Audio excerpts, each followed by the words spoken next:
People leave things at Podshare all the time. Like someone will leave something as little as like a sock at one of the 8 locations, or something as large as like a jacket. And when it's in their pod, we can clearly send them a message like, hey, do you want to come back for this? Do you want us to ship it for you?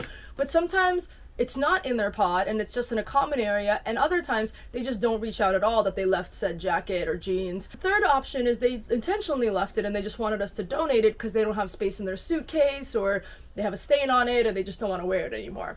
So on our end, we have a whole bunch of trash, which traditionally, I have always donated to the homeless. The specific organization I used to always use was the Downtown Women's Center in Skid Row. But 2 things. 1, they stopped accepting used clothing during COVID.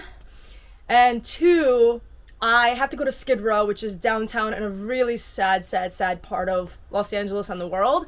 And so it's always like a trek and like an emotional journey to go there. So the second concept was, for a few months I was trying Poshmark, and I sold clothes that were clean for a very little amount of money, thinking that I would help folks get like a polo shirt for work for like $5, something really affordable. And it's a nice piece of garment that folks could use to better their lives, because obviously it came to us at no cost. But the problem was that is I had no time for something like that. I have to package it, print out the postage, and then walk and sometimes wait in line at the post office to submit it. So I have an amazing group of people that work with me. And I don't say they work for me, they work with me. And they're always looking for side gigs. And perhaps what I can do, because I'm all about empowerment and how I can upcycle and reuse. I have a young girl who works with me, Sadie, and she's a fashionista. I used to have another girl I love named Amy that worked with me, another fashionista. My sister's a fashionista. I am not a fashionista. So then going 50-50, right? So that the house gets 50% of whatever little bit of that is, and then she gets the other 50% because it's her side hustle and she's going to be doing most of the work.